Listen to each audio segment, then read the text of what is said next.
Assalamualaikum warahmatullahi wabarakatuh. Saya Adi Marfira Putri akan menjelaskan praktikum kardiofungal yang di dalamnya adalah penggunaan tentang mengetahui derajat nafas, kemudian 6 minutes walking test dan juga penggunaan spirometri. Selamat menyaksikan. Baiklah, untuk derajat sesak napas kita bisa memberikan 3 pengukuran. Yang pertama adalah dengan fast, kemudian dengan skala Borg atau derajat kelelahan memakai skala Borg, dan kemudian yaitu derajat sesak napas oleh MTC. Nah, untuk fast ini yaitu merupakan standar yang paling sering digunakan, di mana kita memiliki garis panjang 100 mm, di mana pada permulaan itu ada titik 0, kemudian akhirnya ada nilai 10. Nah, untuk mengetahui berapa intensitas sesak napasnya, kita meminta pasien untuk mengungkapkan berapa derajat sesak napas yang dia rasakan. Jika 0 itu artinya tidak sesak, kemudian kalau 10 artinya sesak napas sangat berat. Untuk yang kedua, kita akan mengukur derajat kelelahan atau sesak napas kita menggunakan skala Borg, di mana skala Borg itu ada 1 sampai 10 indikator atau pengukurannya, yaitu yang pertama 0 itu menandakan sesak atau tidak sesak, tidak sesak. Kemudian 0,5 yaitu sesak sangat ringan sekali, 1 sesak sangat ringan, 2 sesak ringan, 3 sesak sedang, 4 sesak kadang berat, 5, 6 sesak berat, 7, 8, 9 sesak sangat berat, kemudian 10 sesak sangat berat sekali. Nah, selanjutnya yaitu untuk mengukur sesak napas yang terakhir menggunakan skala dari MRC, di mana pada skala ini ada 4 peringkat hingga derajatnya mulai dari tidak sesak hingga sesak sangat berat. Nah, untuk nilai peringkatnya 0 dengan derajat sesak itu tidak ada, itu ketika pasien tidak merasakan sesak napas ketika berjalan mendaki.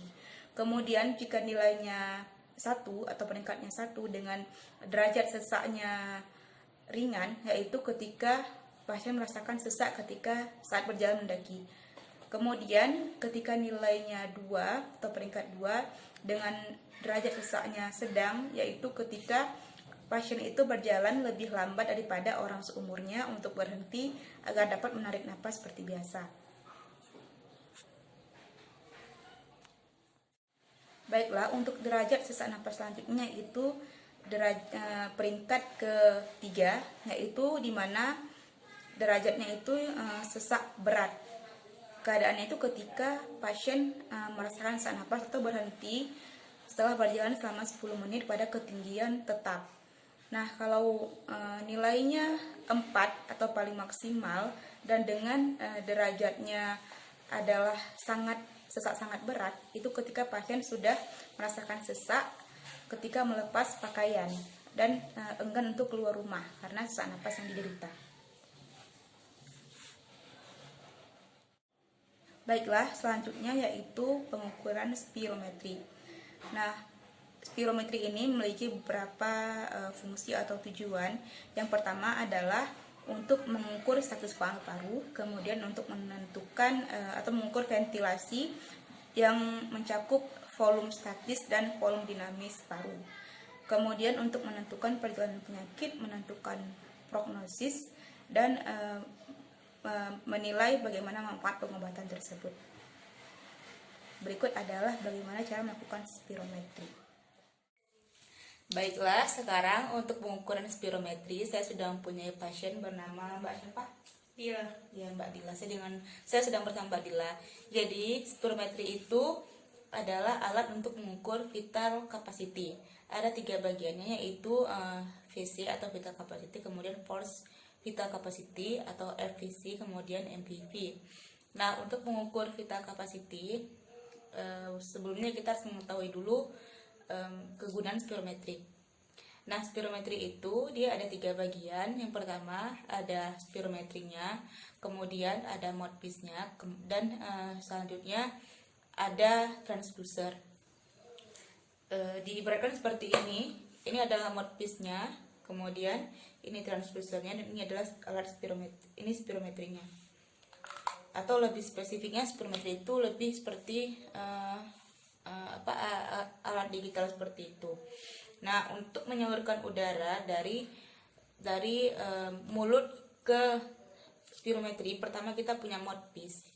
Kemudian dari mouthpiece ini udara disalurkan ke transducer, kemudian transducer menyalurkan udara dari mouthpiece ke alat spirometri. Oke. Untuk penggunaan spirometri ini kita harus memperhatikan beberapa hal. Yang pertama, untuk melekatkan transducer dengan mouthpiece-nya, yaitu karena transducer memiliki dua penyaring, yaitu penyaring kasar dan penyaring halus, maka kita menggunakan penyaring kasar atau saringan kasarnya, kemudian baru ditempelkan ke mouthpiece-nya. Nah, mouthpiece ini digunakan ketika kita memasukkan mouthpiece ke dalam mulut, maka harus perhatikan bahwa letaknya itu tidak boleh terlalu di ujung. Kemudian mouthpiece ini pasiennya itu tidak boleh meletakkan mouthpiece-nya terlalu dalam atau mengikuti lebar rahangnya, karena ditakutkan nanti pasiennya itu akan muntah. Dan kemudian mouthpiece ini spirometri ini digunakan ketika 15-20 menit setelah makan. Artinya kalau misalnya seseorang telah makan, selesai makan, selesai minum, maka ada jeda waktu selama 20 menit baru boleh digunakan spirometri. Oke, selanjutnya yang harus perhatikan juga bahwa ketika menggunakan mouthpiece ini, mouthpiece-nya tidak boleh digigit juga. Nah, untuk menggunakan spirometrinya, pertama kita mengukur vital capacity-nya, yaitu kita mengisi identitas pasien seperti nomor CM-nya, kemudian tinggi badan, jenis kelamin, berat badannya, usianya berapa. Nah, kemudian kita instruksikan pasien untuk menggunakan spirometrinya, mouthpiece-nya. Seperti ini.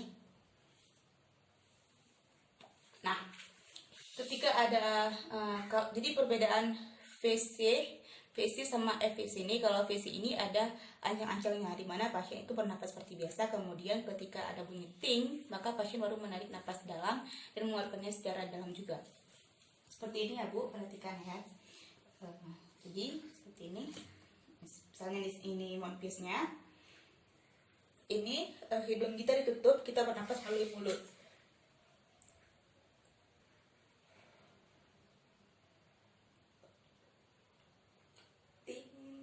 Kalau ada suara ting, tarik nafas.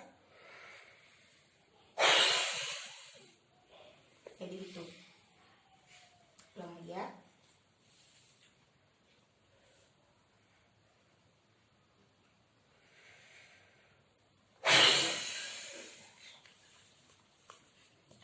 Jadi begitu cara tarik nafasnya Bu.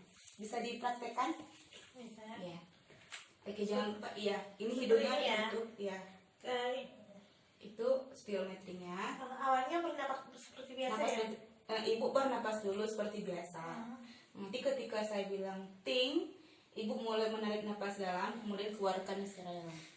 Oke. Oke, mulai, siap ya? Oke. Ting. Oke, bagus. Itu ya Bu ya. Nah, jadi targetnya adalah 80%. Nah, kalau kurang dari itu kemungkinan ada restriksi pada parunya. Kemudian kita akan mengukur teknik kedua, yaitu FVC atau Force Vital Capacity. Mungkin ini agak terlalu sulit ya, atau terlalu berat ketika pasien mempraktekkan Force Vital Capacity, di mana perbedaannya seperti tadi, dia tidak ada ancang-ancang. Kalau kita menginstruksikan pasien untuk menarik napas secara langsung dalam, kemudian seperti ada penekanan gitu, kemudian mengeluarkannya juga secara dalam juga. Nah, ketika pasien menarik napasnya, tarik napas, kita harus menekan tombol startnya. Nah, kemudian kita instruksikan untuk mengeluarkan napas. Di situ kita mendapatkan nilai dari force vital capacity-nya. Jadi seperti ini ya Bu, untuk mengukur force-nya pada penekanannya pada vital kapasitas paru ibu. Jadi kalau tadi itu ada ibu bisa bernapas seperti biasa, tapi ini nggak bisa. Jadi harus langsung tarik ini seperti tadi.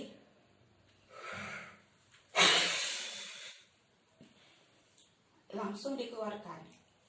Tarik nafas panjang, keluarkan. Oke, seperti ini. Ini saya praktekkan, nanti ibu melakukannya ya. Oke. Ketika udah ada instruksi aba-aba, tarik nafas.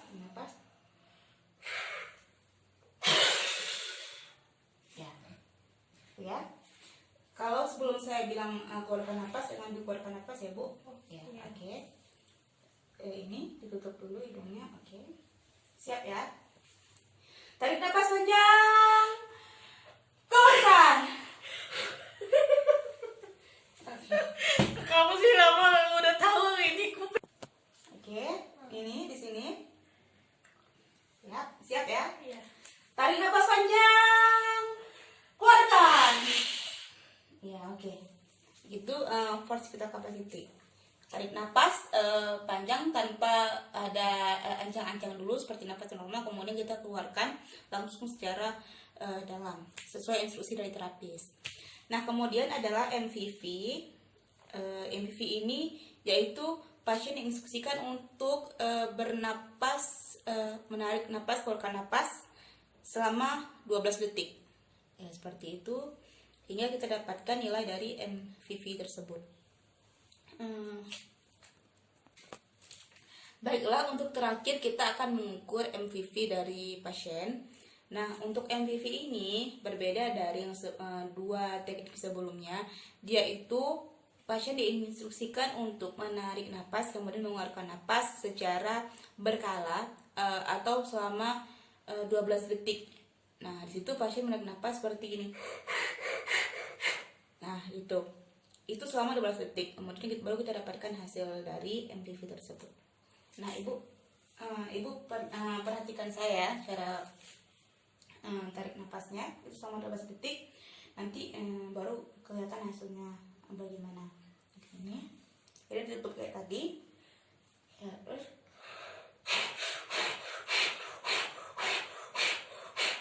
secepat mungkin. Oke, saya mengerti. Nanti sebelum saya bilang stop, ibu jangan stop dulu, masih lanjutkan. Oke, bernapasnya. Coba ibu bisa praktekkan sebelum kita mulai. Oke, ya kita mulai ya. 12 detik ya, tangannya. Oke, 1, 2, 3, mulai. Terus lagi, ayo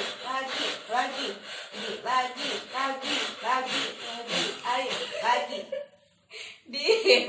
Oke, cuman bisa 10 detik. Jadi pasien ini pada nilai MVV-nya itu mendapatkan nilai 10 detik. Baiklah, kita mulai saja pengukuran untuk MVV-nya ya Bu. Nah, jam 4 ini hidungnya dijepit gini, kemudian lakukan pernapasan seperti yang saya ajarkan tadi ya. Oke, ya, kita mulai ya. 1, 2, 3. Ayo terus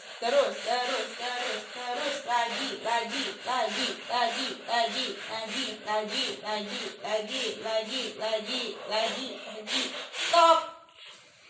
Oke. Nah, setelah itu kita mendapatkan hasil untuk MVV dari yang telah dilakukan oleh pasien. Nah,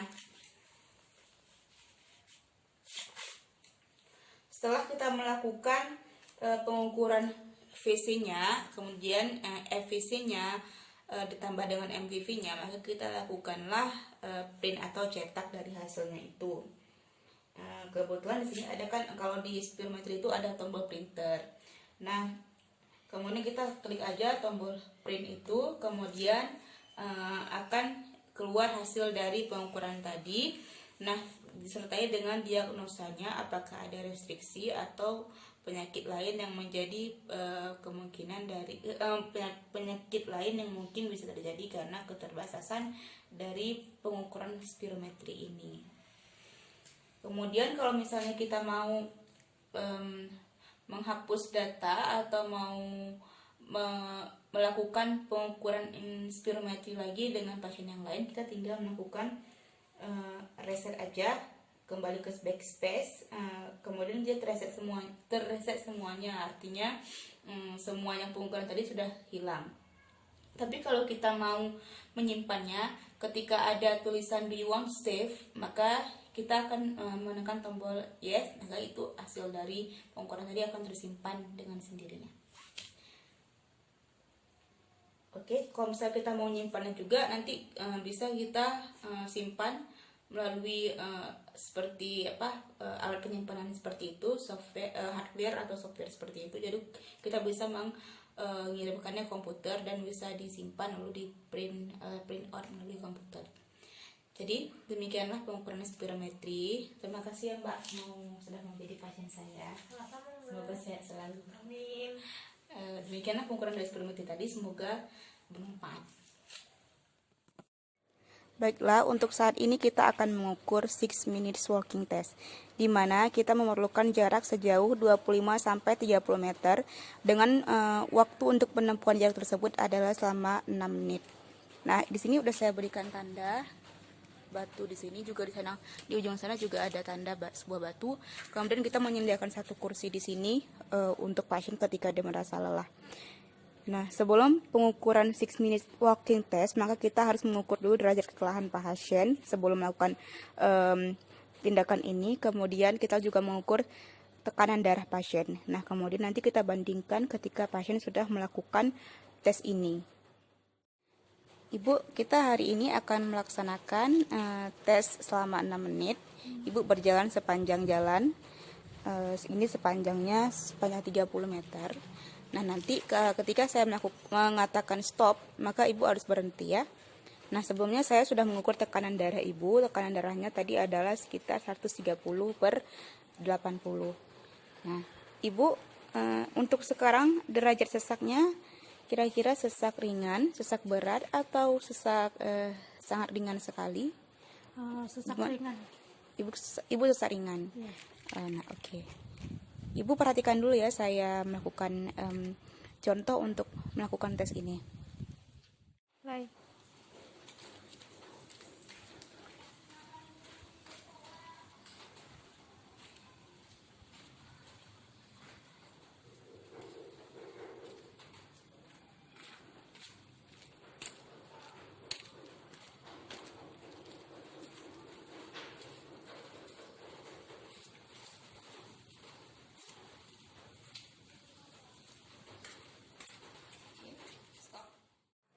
Nah, untuk memulai tes ini, maka kita harus menggunakan stopwatch mengukur selama 6 menit.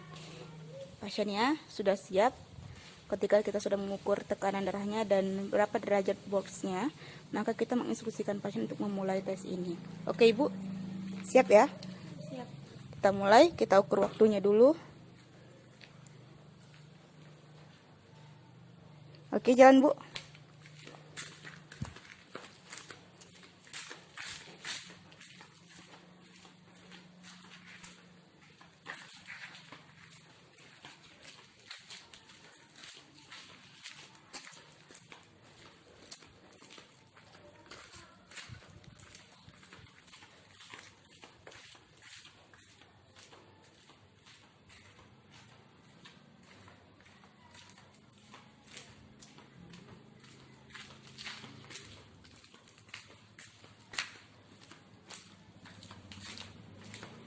Ingat, terapis tidak boleh berbicara kepada pasien ketika pasien melakukan 6 minutes walking test. Hanya memberikan instruksi saja. Stop.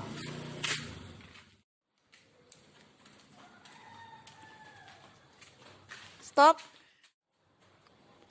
Nah, ketika pasien sudah berhenti seperti ini, maka kita mengukur jaraknya. Berapa panjang jarak yang bisa ditempuh oleh pasien selama 6 menit tadi. Kemudian dari situ kita memasukkan jarak tersebut ke dalam VO2 peak atau VO2 peak untuk mengukur berapa METs yang boleh pasien lakukan dalam melakukan aktivitas fungsionalnya. Nah, baiklah, setelah pasien melakukan tugas 6 minutes walking testnya, kita sebagai terapis harus mengukur kembali tekanan darahnya. Kemudian kita bertanya berapa derajat kelelahan atau skala Borg setelah dia melakukan tugas tersebut. Ibu, tadi setelah melakukan perjalanan tadi, kira-kira sesaknya itu kalau misalnya sesak ringan nilainya 3, sesak ringan nilainya 2, sesak sedang nilainya 3, dan sesak berat nilainya 4. Ibu kira-kira sakitnya sesak ringan atau berat atau sedang? Sesak sedang. Nah, sesak sedang. Berarti nilai skala Borgsnya itu adalah 3. Dibandingkan dengan ketika dia belum melakukan tugasnya, nilai skala Borgsnya adalah 2. Yang artinya intensitasnya adalah sesak ringan.